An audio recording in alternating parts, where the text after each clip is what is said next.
അസ്സലാമു അലൈക്കും dear friends. ഇന്നത്തെ നമ്മുടെ സ്പെഷ്യൽ നിങ്ങൾ ആരും ഇതുവരെയും ട്രൈ ചെയ്ത് നോക്കിയിട്ടില്ലാത്ത ഒരു അടിപൊളി വെറൈറ്റി റെസിപ്പിയാണ്. നമ്മുടെ ഈ വീഡിയോ കണ്ടുകൊണ്ടിരിക്കുന്ന സമയത്ത് നിങ്ങൾക്ക് ഇഷ്ടപ്പെടുകയാണെങ്കിൽ ഒന്ന് ലൈക്ക് ചെയ്തേക്കണേ. അതുപോലെ തന്നെ നമ്മുടെ ഈ ചാനൽ ആദ്യമായിട്ട് കാണുന്നവരും ഇതുവരെയും സബ്സ്ക്രൈബ് ചെയ്യാത്തവരും പ്ലീസ് ഒന്ന് സബ്സ്ക്രൈബ് ചെയ്തേക്കണേ. ഞാനിടുന്ന വീഡിയോസ് ഉടനടി കിട്ടുന്നതിനായി സബ്സ്ക്രൈബ് ബട്ടന്റെ തൊട്ടടുത്ത് കാണുന്ന ബെല്ലൈക്കൺ കൂടി ക്ലിക്ക് ചെയ്തിട്ട് ഓൾ എന്ന ഓപ്ഷൻ എനേബിൾ ചെയ്യാനും മറക്കല്ലേ. അപ്പോൾ ആദ്യത്തിന് ഇതിനായിട്ട് ഞാനിവിടെ എടുത്തിട്ടുള്ളത് റൈസ് വെർമസല്ലിയാണ്. അപ്പോൾ സാധാരണ വെർമസല്ലിയിലും ഇത് ചെയ്യാവുന്നതാണ്. ഞാനിപ്പോൾ എടുത്തിട്ടുള്ളത് റൈസ് വെച്ചിട്ടുള്ള വെർമസല്ലിയിലാണ് ചെയ്യുന്നത്. ഞാനിപ്പോൾ 200 ഗ്രാം അളവിൽ റൈസ് വെർമസല്ലിയാണ് എടുത്തിട്ടുള്ളത്. ഇത് എല്ലാ സൂപ്പർ മാർക്കറ്റുകളിലും വാങ്ങാൻ കിട്ടും. ഇതുപോലെയാണ് ഇരിക്കുന്നത്. ഇപ്പോൾ ഒരു പാക്കറ്റ് റൈസ് വെർമസല്ലിയാണ് എടുത്തിട്ടുള്ളത്. ഒരു പാക്കറ്റിൽ 200 ഗ്രാം ആണുള്ളത്. ഇനി വെർമസല്ലി ഒന്ന് വേവിച്ചെടുക്കണം. തിളച്ചോണ്ടിരിക്കുന്ന വെള്ളത്തിലിട്ട് വേവിക്കരുത്. തിളച്ച വെള്ളം ഒരു ബൗളിൽ എടുക്കുക. എന്നിട്ട് ഈ വെർമസല്ലി വെള്ളത്തിൽ ഇട്ട് വയ്ക്കുക. തിളച്ച വെള്ളത്തിലിട്ട് ഈ വെർമസല്ലി വേവിക്കുകയാണെന്നുണ്ടെങ്കിൽ വെന്ത് കുഴഞ്ഞു പോകും. അതുകൊണ്ടൊന്ന് പ്രത്യേകം ശ്രദ്ധിക്കാം. നല്ല തിളച്ച വെള്ളം ഒരു ബൗളിൽ എടുക്കുക. അതിൽ വേണം ഈ വെർമസല്ലി ഇട്ട് വെച്ചിട്ട് ഒരു 5 മിനിറ്റ് മൂടി വെച്ച് കൊടുക്കുക. അപ്പോൾ വെർമസല്ലി തിളച്ച വെള്ളത്തിലിട്ട് മൂടി വെച്ചിട്ട് ഒരു 5 മിനിറ്റ് ആയിട്ടുണ്ട്. ഇനി നമുക്കിതൊന്ന് തുറന്ന് നോക്കാം. നമ്മൾ തിളച്ച വെള്ളം എടുക്കുന്ന സമയത്ത് വെർമസല്ലി മുങ്ങിക്കിടക്കത്തക്ക രീതിയിൽ വേണം വെള്ളം എടുക്കാനായിട്ട്. ഇപ്പൊ വെർമസല്ലി വെന്ത് വന്നിട്ടുണ്ട്. ഒരുപാട് അങ്ങ് വെന്ത് കുഴഞ്ഞൊന്നും പോയിട്ടില്ല. പെർഫെക്റ്റ് ആയിട്ട് കിട്ടിയിട്ടുണ്ട്. നമ്മൾ ഒരു വെർമസല്ലി എടുത്ത് ഇതുപോലെ കൈവച്ച് മുറിച്ച് നോക്കുന്ന സമയത്ത് അറിയാൻ പറ്റും വെന്തിട്ടുണ്ടോ ഇല്ല എന്ന്. ഇനി വെന്ത വെർമസല്ലി ഒരു അരിപ്പയിലേക്ക് ഇട്ട് ഒഴിച്ചു വെക്കാം. ഈ വെള്ളമൊക്കെ ഒന്ന് പോയി കിട്ടുന്നതിന് വേണ്ടിയിട്ടാണ്. ഇതിൻ്റെ മുകളിൽ ഇനി പ്രത്യേകിച്ച് വെള്ളമൊന്നും ഒഴിക്കേണ്ട ആവശ്യമില്ല. സാധാരണ വെർമസല്ലി വേവിച്ചെടുത്തിട്ട് നമ്മൾ വെള്ളമൊക്കെ ഒഴിച്ചല്ലേ എടുക്കുന്നത്, ഒട്ടിപ്പിടിക്കാതിരിക്കാൻ വേണ്ടിയിട്ട്. ഇതിലങ്ങനെ വെള്ളമൊന്നും ഒഴിക്കേണ്ട ആവശ്യമില്ല. വെറുതെ ജസ്റ്റ് നമുക്ക് വെള്ളത്തിൽ നിന്ന് മാറ്റി അരിപ്പയിലിട്ട് വെക്കുക. ആ വെള്ളം മുഴുവനും ഒന്ന് മാറിക്കിട്ടണം. ഈ ഒരു സമയം കൊണ്ട് മിക്സിയിൽ ഒരു ചെറിയ ജാർ എടുക്കുക. ഒരു കൈപിടി നിറച്ചും മല്ലിയിലാണ് എടുത്തിട്ടുള്ളത്. നല്ല ഫ്രഷ് ആയിട്ടുള്ള മല്ലിയില എടുക്കാം. പിന്നെ എരിവിനനുസരിച്ചുള്ള പച്ചമുളക് ചേർത്ത് കൊടുക്കാം. ഞാൻ അധികം എരിവില്ലാത്ത 3 പച്ചമുളക്, വലിയ പച്ചമുളകാണ് എടുത്തിട്ടുള്ളത്. ഇത് അരച്ചെടുക്കുന്നതിന് വേണ്ടിയിട്ട് എളുപ്പത്തിൽ ഞാനൊന്ന് കട്ട് ചെയ്താണ് എടുക്കുന്നത്. അപ്പോൾ എരിവുള്ള പച്ചമുളകാണെന്നുണ്ടെങ്കിൽ 2 എണ്ണമൊക്കെ എടുത്താൽ മതിയാവും. നിങ്ങളുടെ എരിവിനനുസരിച്ചിട്ടുള്ള പച്ചമുളക് എടുക്കുക. ഇനി ഇതിലേക്ക് 1/2 കപ്പ് ചിരകിയ തേങ്ങയാണ് ഇട്ട് കൊടുക്കുന്നത്. ചെറിയ കഷ്ണങ്ങളായിട്ട് വേണമെന്നുണ്ടെങ്കിൽ കട്ട് ചെയ്ത് തേങ്ങ ഇട്ട് കൊടുക്കാം. അല്ലാന്നുണ്ടെങ്കിൽ ചിരകിയ തേങ്ങ ആയാലും മതി. 1/2 കപ്പാണ് എടുത്തിട്ടുള്ളത്. ഇനി ഇതൊന്ന് വെള്ളമൊന്നും ഒഴിക്കേണ്ട ആവശ്യമൊന്നുമില്ല. ഇതൊന്ന് ഒതുക്കിയെടുക്കണം. ഒന്ന് ചതച്ചെടുത്താൽ മാത്രം മതി. ഒരുപാട് അങ്ങ് പേസ്റ്റ് പരുവത്തിൽ അരച്ചെടുക്കരുത്. ഇപ്പതാ ഇത് തരിതരിപ്പായിട്ട് ചതച്ചെടുത്തിട്ടുണ്ട്. ഇതിവിടെ ഇരിക്കട്ടെ. ഇപ്പൊ വെർമസല്ലിയുടെ വെള്ളമൊക്കെ മാറി ഡ്രൈ ആയി വന്നിട്ടുണ്ട്.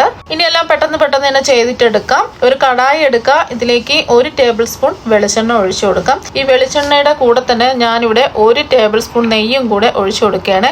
നല്ലൊരു പ്രത്യേക ടേസ്റ്റ് കിട്ടാൻ വേണ്ടിയിട്ടാണ് നെയ്യും കൂടെ ചേർത്ത് കൊടുക്കുന്നത്. നിങ്ങൾക്ക് വേണമെന്നുണ്ടെങ്കിൽ 1 ടേബിൾ സ്പൂൺ നെയ്യിൽ മാത്രം ചെയ്തിട്ടെടുക്കാം. അല്ലാന്നുണ്ടെങ്കിൽ വെളിച്ചെണ്ണയിൽ 2 ടേബിൾ സ്പൂൺ വെളിച്ചെണ്ണ ഒഴിച്ചിട്ട് അങ്ങനെയും ചെയ്തിട്ടെടുക്കാം. വെളിച്ചെണ്ണ ആകുമ്പോൾ ഒരു നാടൻ ഫ്ലേവറും കൂടെ കിട്ടും. നെയ്യും വെളിച്ചെണ്ണയും കൂടെ ചേരുമ്പോൾ പ്രത്യേക ടേസ്റ്റ് ആയിരിക്കും.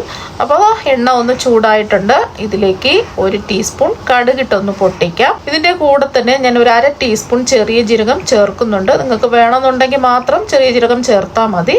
അതിന്റെ ടേസ്റ്റും ഫ്ലേവറും ഒക്കെ ഇഷ്ടമാണെന്നുണ്ടെങ്കിൽ ചേർക്കുക. അല്ലാന്നുണ്ടെങ്കിൽ അത് ഒഴിവാക്കുക. പിന്നെ ഏതെങ്കിലും ഒരു പരിപ്പ് ചേർത്ത് കൊടുക്കുക. ഒരു ടേബിൾ സ്പൂൺ പരിപ്പാണ് ഞാൻ ചേർത്ത് കൊടുക്കുന്നത്.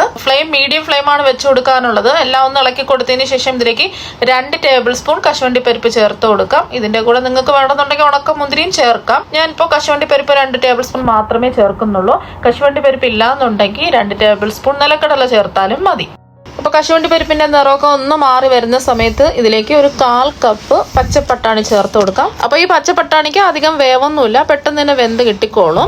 ഒന്ന് ഇളക്കി കൊടുത്തതിന് ശേഷം ഇതിലേക്ക് ഒരു 1/4 കപ്പ് ഗ്രേറ്റ് ചെയ്തെടുത്ത ക്യാരറ്റാണ് ഇതിലേക്ക് ചേർത്ത് കൊടുക്കുന്നത്. ക്യാരറ്റ് നമ്മൾ ഗ്രേറ്റ് ചെയ്തെടുത്തത് കൊണ്ട് പെട്ടെന്ന് തന്നെ വെന്ത് കിട്ടും. അപ്പോൾ ചെറുതായിട്ട് ക്യാരറ്റ് ഒന്ന് വെന്ത് കിട്ടിയതിന് ശേഷം ഇതിലേക്ക് കുറച്ച് കറിവേപ്പില ഇതിലേക്ക് അങ്ങ് ചേർത്ത് കൊടുത്ത് ഒന്ന് ഇളക്കി കൊടുക്കാം. ഇനി ഇതിലേക്ക് നമ്മൾ ചതച്ച് വെച്ചിരിക്കുന്നതെല്ലാം കൂടി ഇട്ട് കൊടുക്കുക. ഇനി ഇതിന്റെ പച്ചച്ചുവ ഒന്ന് മാറുന്നത് വരെ ഒന്ന് ഇളക്കി കൊടുക്കുക. 1-2 മിനിറ്റ് ഇളക്കി കൊടുക്കുമ്പോൾ തന്നെ ഇതൊന്ന് ഡ്രൈ ആയി വരും. ഇനി ഇതിലേക്ക് ആവശ്യത്തിനുള്ള ഉപ്പ് ചേർത്ത് കൊടുക്കാം. ഞാനിപ്പോൾ ഒരു 1/4 ടീസ്പൂൺ ഉപ്പാണ് ചേർക്കുന്നത്. നിങ്ങൾക്ക് എത്രയാണോ ഉപ്പ് വേണ്ടത് അതിനനുസരിച്ചിട്ടുള്ള ഉപ്പ് ചേർത്ത് കൊടുക്കുക. ഒന്ന് ഇളക്കി കൊടുക്കുക. ഇനി ഇതിലേക്ക് ഒരു ചെറിയ നാരങ്ങയുടെ പകുതി നാരങ്ങ അതിന്റെ കുരു എല്ലാം മാറ്റിയിട്ട് ഇതിലേക്ക് അങ്ങ് പിഴിഞ്ഞൊഴിച്ചു കൊടുക്കുക. 1 ടീസ്പൂൺ നാരങ്ങ നീരൊക്കെ മതിയാവും. നാരങ്ങ നീരും കൂടെ പിഴിഞ്ഞൊഴിച്ചതിന് ശേഷം ഒന്ന് മിക്സ് ചെയ്യുക. ഇനി ഇതിലേക്ക് അരിപ്പയിലിട്ട് വെച്ചിരിക്കുന്ന വെർമസല്ലി ഇതിലേക്ക് അങ്ങ് ചേർത്ത് കൊടുക്കാം. ഇതെല്ലാം ഒന്ന് ഇളക്കി കൊടുക്കുക. എല്ലാം ഒന്ന് മിക്സ് ആയി കിട്ടണം. അതുപോലെ തന്നെ ഈ വെർമസല്ലി ഒന്ന് ചൂടായി കിട്ടണം. അതിന് വേണ്ടിയിട്ട് 2 തടിത്തവി വെച്ചിട്ട് ഇതുപോലെ ഒന്ന് ഇളക്കി കൊടുക്കുക. ഒരുപാടിട്ട് ഇളക്കി മറിക്കരുത്. ഈ വെർമസല്ലി നല്ല സോഫ്റ്റും ആണ്, വളരെ കനം കുറഞ്ഞതുമാണ്. അപ്പൊ അതെല്ലാം ഒന്ന് ഇളക്കി കൊടുത്തതിന് ശേഷം നല്ലതുപോലെ ഒന്ന് ചൂടായി കിട്ടിയിട്ടുണ്ട്. അപ്പൊ അതെല്ലാം ഒന്ന് മിക്സ് ആയി കൊടുത്തു. ഇത് ഇവിടെ റെഡി ആയിട്ടുണ്ട്. നല്ല അടിപൊളി ടേസ്റ്റ് ആണ് കഴിക്കാൻ വേണ്ടിയിട്ട്. ഇനി ഇതൊരു പ്ലേറ്റിലേക്ക് മാറ്റാം. അപ്പോൾ വേണമെങ്കിലും തയ്യാറാക്കി കഴിക്കാവുന്നതാണ്. ബ്രേക്ക്ഫാസ്റ്റ് ആയിട്ടോ ലഞ്ചായിട്ടോ അല്ലെങ്കിൽ ടിഫിൻ ബോക്സിലൊക്കെ കുട്ടികൾക്കും കൊടുത്തു വിടാവുന്നതാണ്. വിശക്കുന്ന സമയത്ത് എപ്പോൾ വേണമെങ്കിലും ഉണ്ടാക്കി കഴിക്കാം. അപ്പോൾ നല്ല അടിപൊളി ടേസ്റ്റ് ആണ്. അപ്പോൾ എന്തായാലും നിങ്ങൾ ഒരു പ്രാവശ്യം ഇതുപോലെ ഒന്ന് ട്രൈ ചെയ്ത് നോക്കുക. തീർച്ചയായും നിങ്ങൾക്ക് എല്ലാവർക്കും ഒരുപാട് ഇഷ്ടമാകും. അപ്പോൾ നമുക്ക് മറ്റു വെറൈറ്റി വീഡിയോ ആയിട്ട് വീണ്ടും കാണാം. താങ്ക്